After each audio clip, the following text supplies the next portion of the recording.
안녕하십니까. 전하태 교수입니다. 이번 시간 여러분들과 2018년 2회 기출문제 풀이를 하도록 하겠습니다. 자, 먼저 문제 1번에 보시게 되면, 자, 문제 1번을 보세요. 어떤 대교임의 배출원에서 아황산가스를 0.7% 포함한 물질이 47m의 삼성퍼세크로 배출되고 있다. 1년 동안 이 지역에서 배출되는 아황산가스의 배출량은 얼마인가? 이렇게 나와 있어요. 자, 지금요, 우리가 계산을 하고자 하는 값이 지금 보시면 배출가스가 47m의 삼성버세커예요. 이 배출가스 속에 아황산가스가 포함되어 있는 거죠. 그래서 아황산가스가 0.7% 포함되어 있다고 해요. 그러면 먼저 우리가 미터의 삼성퍼세크를 어떻게 고치는 거죠? 킬로그램 퍼세크로 고친 다음에 톤 퍼세크로 고칠 거예요. 자, 따라서 아황산가스 1kmol을 기준했을 때 분자량이 64고 그때의 체적은 아보가드로 수에서 22.4의 값을 가지는 거죠. 따라서 1kmol을 기준하게 되면 64kg과 22.4 Sm의 삼성이에요. 따라서 47m의 삼성퍼세크에 22.4 Sm의 삼성분의 64kg을 보정하면 미터의 삼성 없어지고 kg이 나오죠. 자, 따라서 kg을 톤으로 환산하기 위해서 1톤은 10의 삼성 kg을 보정을 해요. 자, 이 중에 아황산가스가 포함되어 있는 양이 0.7%니까 퍼센트를 없애기 위해서 100을 나눠주죠. 자, 그 다음은 마지막 과정으로 뭐를 하느냐 하면 S를 우리가 지금 1년 동안이라고 해서 연으로 고칩니다. 따라서 1시간은 3600초, 하루는 24시간, 1년은 365일. 따라서 1년을 곱하면 전체적인 시간 단위가 없어지고 톤이라는 값이 나오겠죠. 따라서 우리가 계산하는 아황산가스의 배출량은 29,643.84톤이라는 값이 나오게 되는 거예요. 따라서 여러분들이 이 문제를 풀었을 때는 배출가스량의 미터의 삼성을 아황산가스 1kmol을 기준해서 kg으로 고친 다음에 단위 환산을 해주시면 쉽게 문제를 풀 수가 있습니다. 자, 그리고 문제 2번을 보도록 하겠습니다.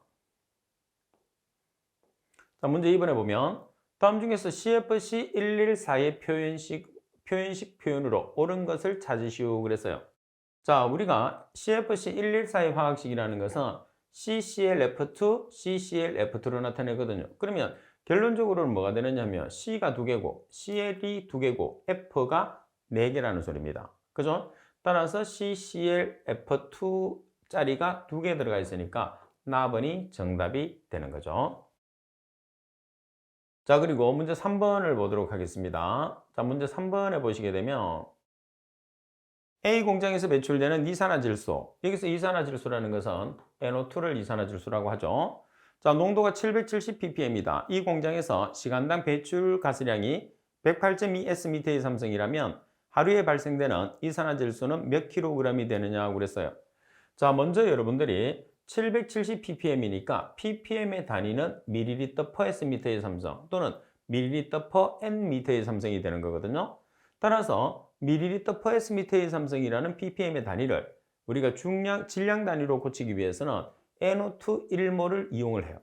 따라서 NO2에 대한 분자량은 46이죠. 계산해 보니까 NO2 1몰에 해당하는 분자량은 46mg, 그때의 체적은 22.4ml예요. 따라서 여러분들이 ppm이라는 단위를 사용을 했을 때 1몰을 기준하게 되면 분자량은 mg, 그때의 체적은 ml라는 단위를 사용을 해 주셔야 됩니다. 자, 이 내용은 여러분들이 반드시 기억을 해 주셔야 돼요. 그래야지만이 단위를 좀 쉽게 우리가 표현을 할 수가 있다는 거죠. 자, 그러면 여러분들이 값을 표현을 했을 때 이제 단위를 바꿉니다. 770ppm이에요. 그럼 ppm 대신에 ml per Sm의 삼성으로 바꿔놓고, 자, NO2 1몰을 기준으로 했을 때 22.4ml분에 46mg을 보정했어요. 그럼 ml 없어지고 mg Sm의 삼성이 나오죠. 따라서 mg을 kg으로 환산하기 위해서 1kg은 10의 6승 mg이 되는 거죠. 자, 그리고 여기서 배출가스량을 곱해요. 얼마냐면 108.2 Sm의 삼성 per hour. 따라서 이렇게 단위가 없어지는 거죠. 그러면 전체적인 단위가 뭐가 나오는 거예요? kg per hour. 따라서 마지막으로 hour라는 단위를 day로 고치기 위해서 하루는 24시간을 보정해 주겠죠. 따라서 4.11kg per day라는 값이 나오는 거예요. 그래서 이 문제의 가장 핵심은 뭐냐면 770ppm이라는 값 자체를 NO2 1몰을 기준으로 해서 질량 단위로 고쳐요. 질량 단위로 고친 다음에 단위를 환산을 해주면 되는 거죠. 자, 그리고 우리가 가스의 농도를 질량 단위로 고쳐놓고 가스량을 곱하면 우리가 총량의 단위, 다시 말해서 시간분의 킬로그램이라는 총량의 단위가 나오게 되는 거죠. 자, 그리고 4번 문제를 보시게 되면 정상적인 대기의 성분을 농도 순으로 표시했다. 올바른 것을 찾으시오 그랬어요.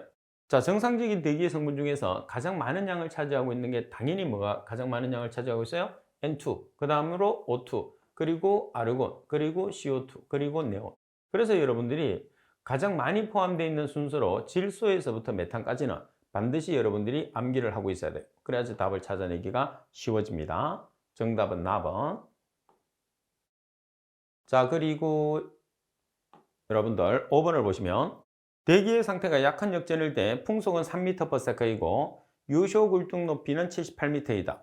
이때 지상의 오염 물질의 최대 농도가 됐을 때 착지 거리는 얼마인가? 스턴의 최대 착지 거리의 관계식을 이용해서 계산하고 KY, KG는 모두 0.13, 대기 안정도에는 0.33이라고 그랬어요. 그러면 우리가 여기에서 최대 착지 거리라는 게 뭐죠? Xmax를 뜻하는 거예요. 따라서 Xmax라는 것은 H라는 유효 굴뚝 높이 나누기 Kg라는 수직 확산 계수의 2 나누기 2-n승이죠. 여기서 n이라는 것은 대기 안정도 상수예요. 근데 문제 조건에서 대기 안정도 상수 n이 얼마로 주어졌죠? 0.33으로 주어졌죠. 그러면 유효 굴뚝 높이 He라는 값이 78m입니다. 자, 그리고 Kg라는 수직 확산 계수가 0.13이에요. 그리고 n이라는 대기 안정도 상수가 0.33이니까 그대로 대입을 해서 여러분들이 계산하시면 2123.87m라는 값이 나오죠. 그래서 이 문제 같은 경우에서는 공식을 이용을 해서 여러분들이 Xmax를 계산하게 되는 문제가 됩니다. 그래서 공식을 반드시 암기를 해 주셔야 됩니다. 자, 그리고 여러분들 문제 6번을 보도록 하십시오. 자, 문제 6번에 보시게 되면 다음 갈로 안에 공통으로 들어갈 물질은 어느 것인가? 이렇게 문제가 나왔죠. 자, 갈로는 금속 양원소로서 화성암이나 퇴적암, 황과구리를 함유하는 무기질 광석이 많이 분포되어 있으며 상음용 갈로는 주로 구리의 전기분해 정연 시 찌꺼기로부터 추출된다. 또한 인체의 필수적인 원소로 적혈구가 산화됨으로써 일어나는 손상을 예방하는 글루타티온 과산화 효소의 보조인자 역할을 한다고 그랬어요. 따라서 지금 여러분들이 이 문제 자체는 금속 양원소로서 사용을 한다는 거죠. 자, 그리고 문제 조건에서 주로 상업용 지금 땡땡은 주로 구리의 전기분해 정연 시에 찌꺼기로부터 배출된다는 이 두 가지 문구를 이용해서 정답을 찾도록 하십시오. 따라서 정답은 라번의 셀레늄이 정답이 되는 거죠. 그래서 설명되는 말은 우리가 정답을 찾기 위한 문구를 기억을 해 주셔야 돼요. 그래서 두 개를 매치를 시켜야지 답을 조금이라도 쉽게 찾아낼 수가 있는 거죠. 자, 그리고 문제 7번을 보도록 하겠습니다. 문제 7번에 보시게 되면 다음 대기오염 물질 중에서 아래 표와 같이 식물에 대한 특성을 나타내는 것으로 가장 적합한 것을 찾으시오 그랬어요. 자, 먼저 피해 증상을 보면 잎의 선단부나 엽록부에 피해를 주는 방식으로 나타나고 피해 성숙도는 매우 적은 농도에서 피해를 주며 어린 잎의 현저하게 영향을 나타내는 편이라고 했어요. 자, 그리고 저항력이 약한이라는 것은 지표식물이라는 뜻입니다. 자, 지표식물로서 글라디올러스가 있어요. 자, 그리고 강한다는 것은 강한 식물이죠. 강한 식물로는 명아주나 질갱이가 있어요. 그러면 어린 잎에 영향을 주고 지표식물로서 글라디올러스가 있다는 것은 우리가 불소 화물에 대한 설명이다 이렇게 볼 수 있는 거죠. 따라서 라번이 정답이 됩니다. 그래서 포인트는 어린 잎과 지표식물 중에서 글라디올러스가 7번 문제를 해결하는 가장 중요한 키포인트다 이렇게 보시면 됩니다. 자, 그리고 문제 8번에 보시게 되면 다음 중에서 리차던선 수에 대한 설명으로 가장 적합한 것은 리차던선 수라는 것은 우리가 계산 공식에 의해서 계산 공식에서 우리가 값을 리차던선 수를 계산을 해요. 그래서 마이너스 값이나 플러스 값으로 나온 리차던선 수를 이용해서 대기 안정도를 판단하는 척도로 사용하는 값이죠. 가버린 리차던선 수가 큰 음의 값을 가지게 되면 자, 우리가 바람이 있는데 이렇게 수평으로 부는 바람을 기계적인 난류라고 해요. 자, 그리고 수직으로 부는 바람이 있어요. 수직으로 부는 바람을 대류 난류라고 해요. 그래서 대류 난류가 발달을 해야지만이 확산이 잘 일어나는 거죠. 따라서 큰 음의 값을 가지게 되면 대류 난류가 지배적이에요. 대류 난류가 지배적이기 때문에 확산이 많이 일어나죠. 그래서 매우 불안정한 상태가 되는 거죠. 따라서 매우 안정한이 아니고 매우 불안정한, 그리고 수직 혼합이 일어난다. 변함이 없는 게 일어나게 되는 거죠. 그래서 대교임이 발생하지 않으려고 하면 리차든 선수가 큰 음의 값을 가져서 대류 난류가 발달을 해야 됩니다. 다음은 리차든 선수가 제로에 접근할수록 분산이 어때요? 분산이 작아지는 거죠. 분산이라는 것은 확산이 일어나는 것을 뜻하죠. 그리고 리차든 선수가 제로에 접근해서 리차든 선수가 제로가 되면 대류 난류는 없어지고 기계적인 난류만 존재하게 돼요. 그리고 답은 리차든 선수는 무차원수라는 것은 단위가 없다는 거죠. 대류 난류를 기계적 난류로 전환시키는 율을 나타내는 값이죠. 자, 그리고 라번에 보시게 되면 리차든 선수가 0.25보다 크면 수직 방향의 혼합이 커진다고 그랬어요. 자, 여기서 수직 방향의 혼합이 커진다는 소리는 대류가 발달을 해야 돼.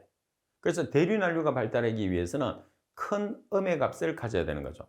플러스의 값을 가게 되면 대류와 기계적 난류는 전부 다 약해지게 되죠. 그래서 역전이 일어나는 형태가 플러스 구간이다. 특히 큰 플러스의 값을 가지게 되면 대기 오염이 완전히 일어나는 역전 상태가 되는 거예요. 따라서 설명이 바르게 된 것은 답은 하나밖에 없습니다.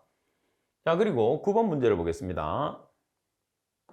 자, 9번에 보시면 2차 대기 오염 물질로만 옳게 나열한 것은, 자, 2차 오염 물질을 보시게 되면 오존 2차성입니다. 자, 그리고 NO2 1, 2차성 물질이죠. PAN 2차성 물질입니다. H2O2 2차, NOCl 2차. 따라서 2차로 구성된 것은 라번이죠. 나머지 NH3나 SiO2, HCl 같은 경우에서는 1차성 물질에 해당하게 되겠죠. 자, 그리고 10번 문제를 보도록 하겠습니다.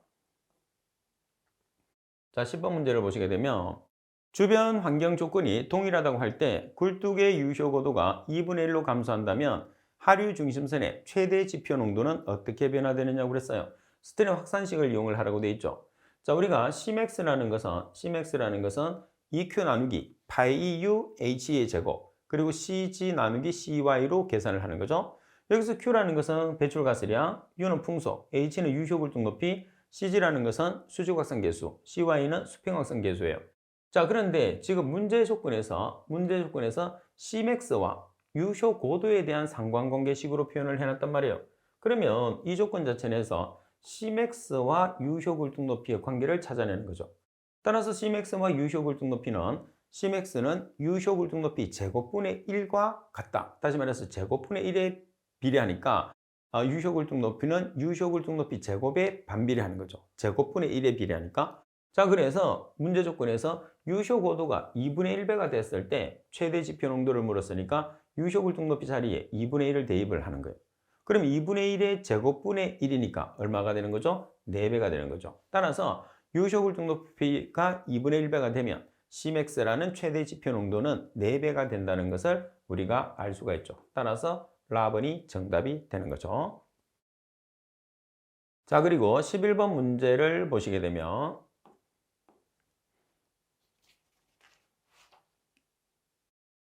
자, 11번 입자의 큰 힘은 보존계수에 대한 설명으로 가장 적합한 것을 찾으시오 그랬어요. 자, 이 문제는 여러분들이 답만 알아놓고 가시면 됩니다. 문제가 항상 동일하게 출제되기 때문에 답만 체크를 해서 답은 잘 기억을 하도록 하십시오. 자, 그리고 12번 문제를 보시면 경도 모델의 가정으로서 옳지 않은 것은, 가정이라는 것은 정해져 있는 거예요. 자, 갑은 오염물질은 지표를 침투하며 반사되지 않는다. 자, 오염물질은 지금 보시면 지표를 침투를 못합니다. 그리고 반사는 하게 되는 거죠. 여기는 반사는 되지 않고 침투를 한다고 그랬으니까 서로 반대 현상을 설명하고 있는 거죠. 지표는 침투를 못하고 오염물질은 지표를 침투를 못하고 반사를 하게끔 가정 조건으로 성립시켜 놓은 게 뭐냐면 경도 모델이라는 거예요. 자, 그래서 침투가 안 되고 반사가 된다는 거죠. 그리고 배출을 해서 오염물질의 농도는 무한하다. 자, 그리고 풍화 쪽으로 지표면은 평평하고 균등하다. 라번은 풍화 쪽으로 가면서 대기의 안정도는 일정하고 확산계수는 변하지 않는다고 그랬어요. 안정도는 일정하고 확산계수는 변하지 않는 게 경도 모델의 특징. 따라서 설명이 잘못된 것은 가번이 정답이 되는 거죠. 자, 그리고 13번 문제를 보도록 하겠습니다. 자, 13번 문제를 보시면 대기권의 성질에 대한 설명 중에서 틀린 것을 찾으시오 그랬어요. 자, 대기권입니다. 가번의 대류권의 높이는 보통 여름철보다는 겨울철에 저위도보다는 고위도 지방에서 낮게 나타나는 거죠. 그리고 대기의 밀도는 기온이 낮을수록 높아지므로 고도에 따른 기온 분포로부터 밀도 분포가 결정이 됩니다. 답은 대륙권에서는 대기 기온 체감률이 100m당 마이너스 1도씨이며 기온 변화에 따라서 비교적 비균질한 기층이 형성된다고 그랬어요. 자, 대륙권에서는 대기의 기온 체감률이 100m당 마이너스 0.65도씨예요. 표준 체감률을 적용하기 때문에 따라서 표준 체감률은 100m당 마이너스 65도씨가 되고 그리고 기온 변화에 따라서 비교적 균일한 기층을 형성을 하는 거죠. 따라서 답안에 대한 설명이 잘못됐습니다. 자, 기온 체감률은 표준 체감률을 적용하기 때문에 100m당 마이너스 0.65도씨, 다시 말해서 100m당 0.65도씩 감소한다는 뜻이고 그리고 기온 변화에 따른 비교적 균일한 기층이 형성된다는 게 특징이다. 잘 기억하세요. 라반의 대기의 상하 운동이 활발할 정도로 난류 강도라고 하고 이는 열적인 난류와 역학적인 난류가 있으며 이들을 고려한 안정도로서 리차든 선수가 있다고 그랬어요. 그래서 리차든 선수라는 것은 음의 값과 제로의 값과 플러스의 값을 이용해서 대기 안정도를 판단하는 척도로 사용하게 되죠. 자, 따라서 답은이 정답. 자, 그리고 14번 문제를 보시게 되면 자, 14번입니다. 교토의정서상 온실 효과에 기하는 6대 물질로 틀린 것을 찾으시오 그랬어요. 그러면 온실 효과에 대해서 여러분들 온실 효과를 일으키는 물질이 아닌 것을 찾아주면 되는 거죠. 자, 어떤 물질이 있느냐 하면 이산화탄소가 있습니다. 그리고 메탄이 있고 그리고 아산화질소가 있고 수소불화탄소, 과불화탄소, 육불화황이 있어요. 그러면 여기에 해당하지 않는 것은 온실가스에 해당하지 않는다는 소리죠. 그럼 뭐가 있어요? 자, 육불화 규소라는 건 없어요. 탄소가 들어가기는 한데 규소라는 물질은 우리가 온실가스에 해당하지 않습니다.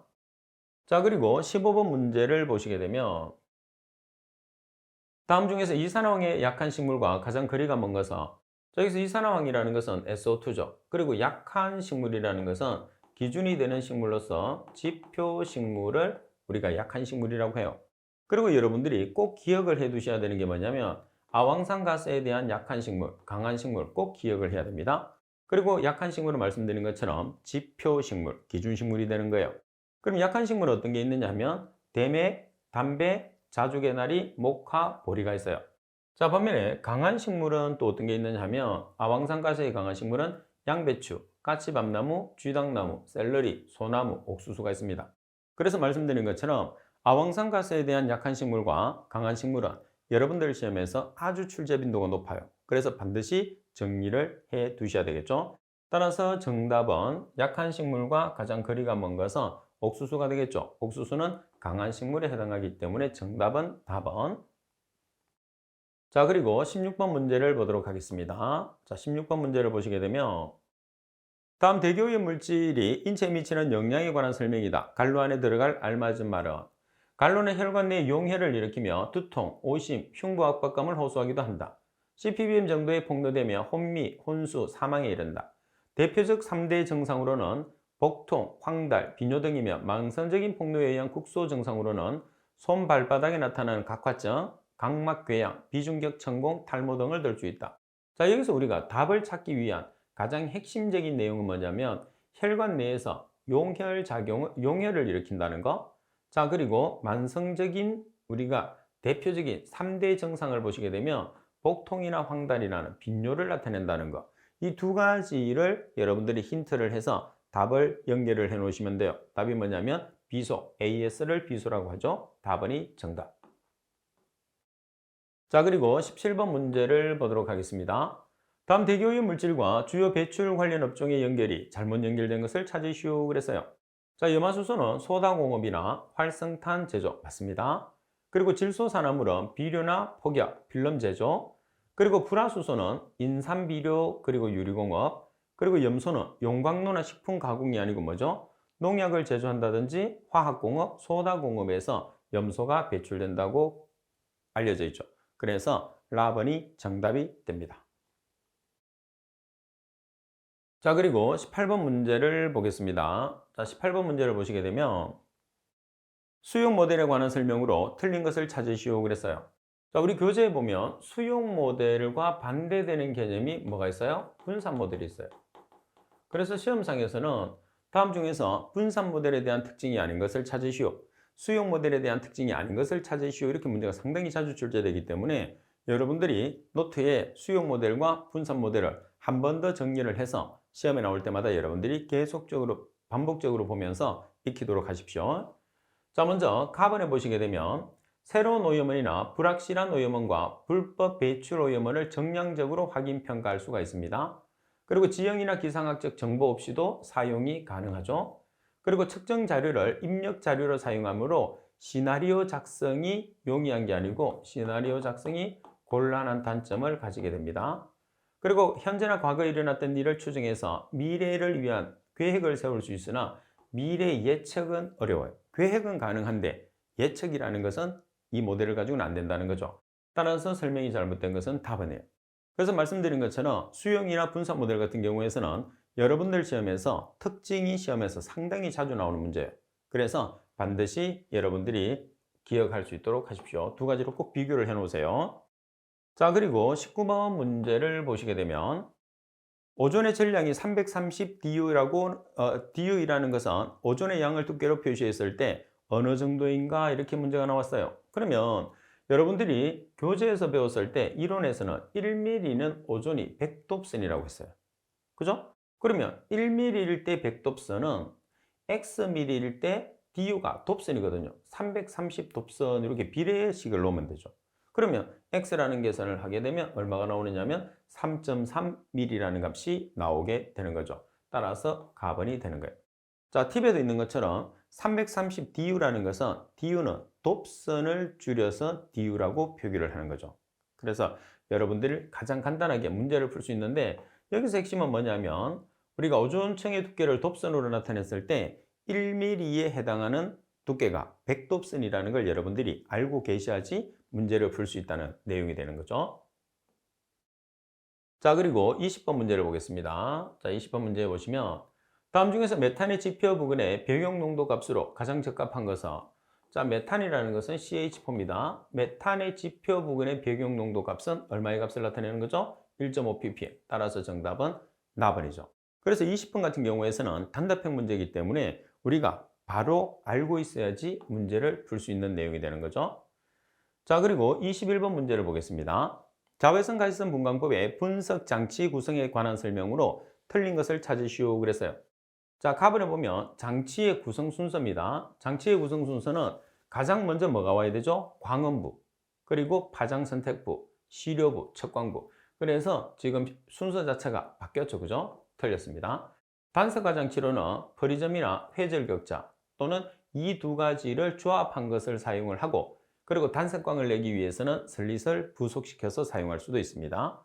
자, 그리고 답은 광전관, 광전자 정배관은 주로 자외 내지 가시 파장, 그리고 광전도셀은 근적외 파장 범위에서 사용한다. 그래서 파장에 따라서 사용되는 게 달라져요. 광전관이나 광전자 정배관은 주로 자외 내지 가시 파장, 그리고 광전도셀이라는 것은 근적외 파장 범위에서 사용을 한다는 거 잘 기억을 해야 됩니다.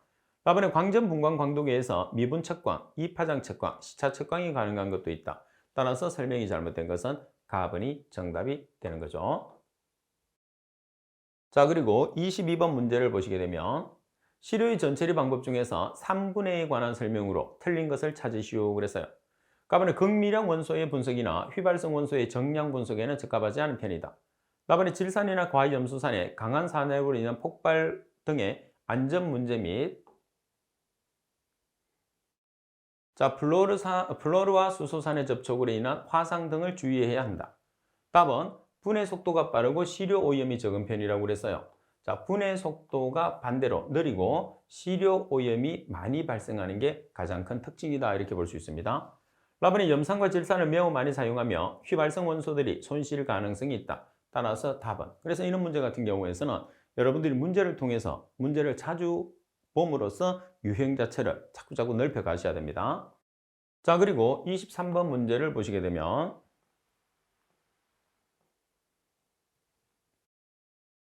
환경 대기 중에 시료 채취 방법에서 인구 비례에 의한 방법으로 시료 채취 지점수를 결정하고자 한다.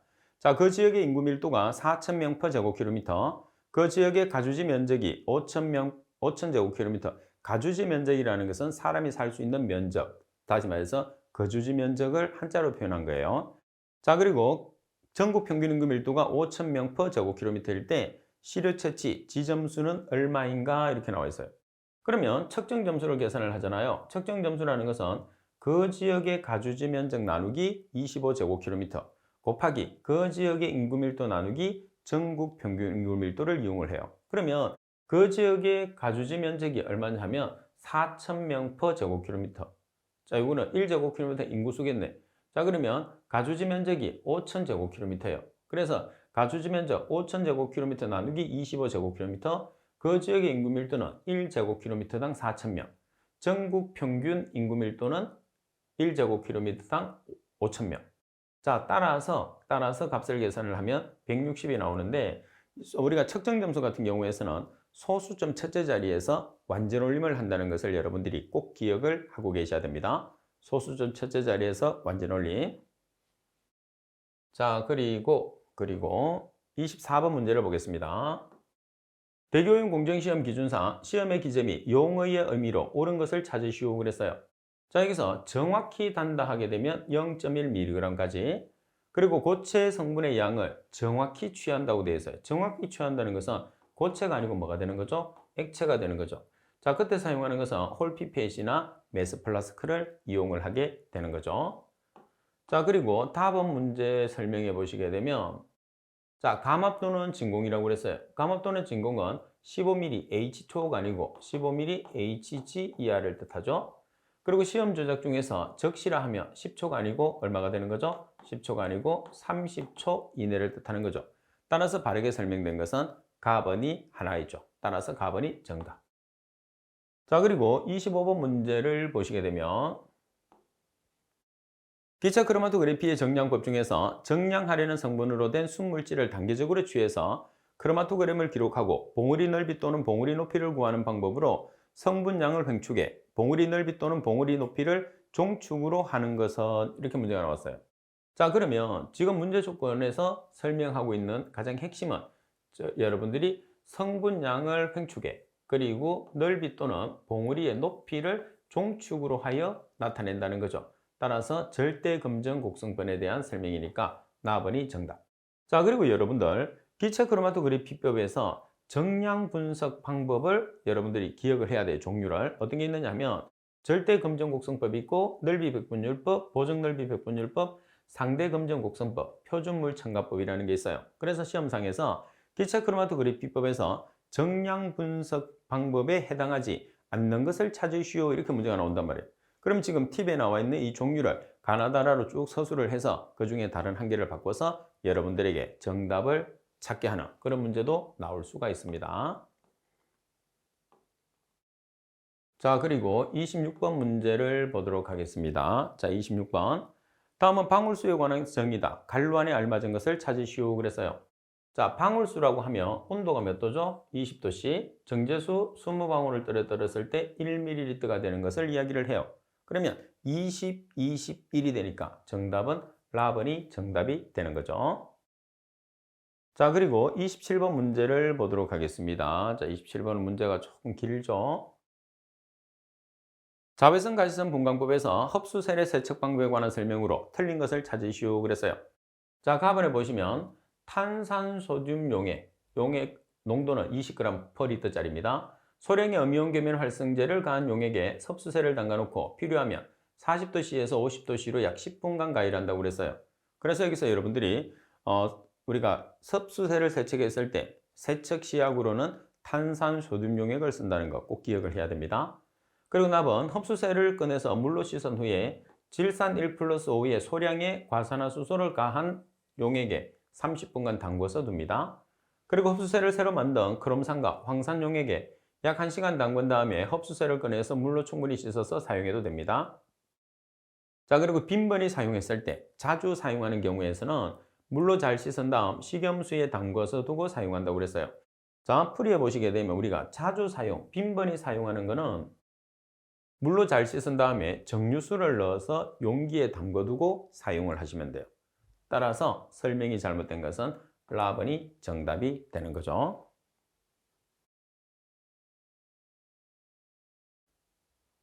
자, 그래서 오늘은 여기까지 공부를 하도록 하겠습니다. 자, 여러분들 항상 수업이 끝나고 나면 복습을 하고, 복습을 했을 때는 내용 정리를 하면서 필요한 내용들은 이론 부분에서 여러분들이 보충을 해서 노트 정리를 해서 공부하는 데 도움이 되도록 하십시오. 자, 이번 시간 수업은 이것으로 마치도록 하겠습니다. 수고하셨습니다.